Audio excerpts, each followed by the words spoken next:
আজকে আমি ট্রাই করতে যাচ্ছি নতুন একটা ভেজিটেবল যার নাম হচ্ছে পাকসয়। এটা হচ্ছে একটা চাইনিজ ভেজিটেবল, কোনোদিন আমি খাইনি। আমাদের পাশে সুপার মার্কেটে যেহেতু খুব দেখেছি তাই ভাবলাম আজকে এনে ট্রাই করা যাক। তো ইন্টারনেটে কয়েকটা রেসিপি দেখেছি, কিন্তু তার মধ্যে ম্যাক্সিমামই স্টিয়ার ফ্রাই আর একটু সিদ্ধ বা স্যুপ করে খাওয়া, তো আমি তো সেইভাবে খাবো না।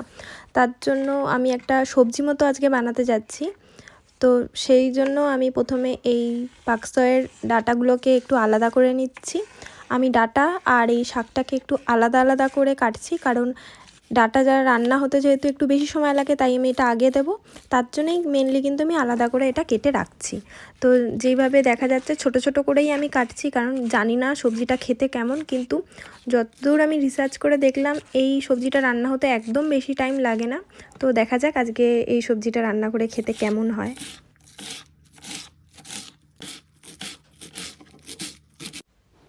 তেলের মধ্যে আমি প্রথমে একটু জিরে, তেজপাতা আর একটু শুকনো লঙ্কা ফোড়ন দিয়ে নিলাম। এবার একটু এটা নাড়াচাড়া করে তারপর আমি দিয়ে দিলাম একটু রসুন, তারপর আমি দিয়ে দিলাম একটু কুচি করে রাখা আদা। এটা দিয়েও একটু নাড়াচাড়া করে নেব। আর আমি একটু সেফ সাইডের জন্যই একটু ছোট ছোট করে আলু কেটে রেখেছিলাম, যেহেতু আমি তো জানি না সবজিটা খেতে কেমন হবে, তাই ভাবলাম আলুটা দিলে একটু হয়তো ভালো লাগতে পারে। তারপর এর মধ্যে একটু নুন হলুদ দিয়ে পাকসয়ের যে ডাঁটাগুলো ছিল সেগুলো দিয়ে এবার একটু রান্না করে নিচ্ছি। এর মধ্যে এবার কাঁচা লঙ্কা দিয়ে ঢেকে 2-3 মিনিট রান্না করে নেব। ঢাকাটা খোলার পর একটু নাড়াচাড়া করে একটু টেস্ট করে দেখলাম যে টেস্ট সেরকম কিছু আসেনি, তাই এবার আমি একটু জিরে আর লঙ্কা গুঁড়ো দিলাম। প্রথমে ভেবেছিলাম কিছুই দেব না, কিন্তু এখন দেখছি সেরকম টেস্ট আসছে না, তাই একটু টমেটোও দিলাম। এবার যে পাকসয়ের যে পাতাগুলো ছিল সেগুলো দিয়ে এবার হাই ফ্লেমেই কিন্তু রান্না করব। ফ্লেমটা লো করলে কিন্তু এই পাতা থেকে অনেক বেশি জল বেরিয়ে যাবে, তো সেটা খেতে যেহেতু ভালো লাগবে না, তাই হাই ফ্লেমেই আমি 2-3 মিনিট রান্না করলাম।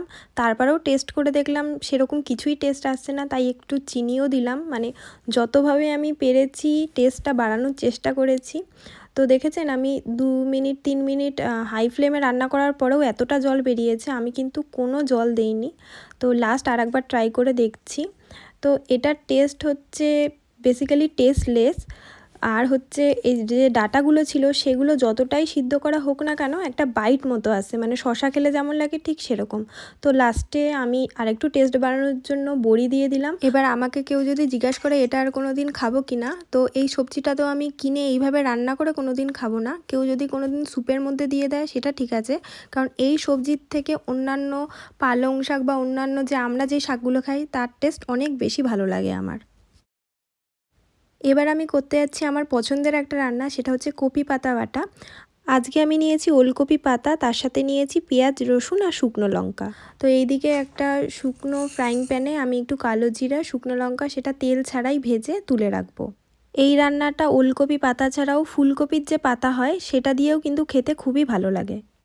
তো এবার আমি সেই মশলাটা ভাজা হয়ে গেলে একটা হামানদিস্তার মধ্যে ওটা তুলে রাখলাম। আর এইদিকে একটা ফ্রাইং প্যানে আবার একটু সর্ষের তেল দিয়ে পেঁয়াজ রসুনটা আমি এবার ভেজে নেব। তার মধ্যে দিয়ে দিলাম কাঁচা লঙ্কা আর যে কপি পাতাটা কেটে রেখেছিলাম সেটা দিয়ে একটু নাড়াচাড়া করে নিলাম। এই পাতাটা ভাজা হতে হতে অন্যদিকে যে আমি কালো জিরে শুকনো লঙ্কাটা ছিল তার মধ্যে একটু নুন দিয়ে সেটা হামানদিস্তার মধ্যেই বেটে নিচ্ছি। আজকে যেহেতু আমি খুব অল্প পরিমাণে করছি তাই এটা আমি আর মিক্সার গ্রাইন্ডারে দিয়ে বাটলাম না। হামানদিস্তার মধ্যেই যেইটুকু বাটা হবে সেইভাবেই কিন্তু আমি এটা বেটে নেব। এখানে যদি শিলনোড়া থাকতো তাহলে আরও ভালো বাটা হতো, আমার এখানে যেহেতু শিলনোড়া নেই তাই আমি এইভাবেই বেটে নিচ্ছি। এবার কপি পাতাটাও 5-6 মিনিট ভাজা ভাজা হয়ে গেলে এই আর লঙ্কা আর কালো জিরার মধ্যে দিয়ে এটাকেও আমি হামানদিস্তার সাহায্যে যতটা সম্ভব বেটে নেব। এটা খেতে কিন্তু খুব ভালো হয়েছিল, কারো যদি ঠান্ডা লাগে এটা খেলে কিন্তু সব সর্দি কাশি ছেড়ে যাবে।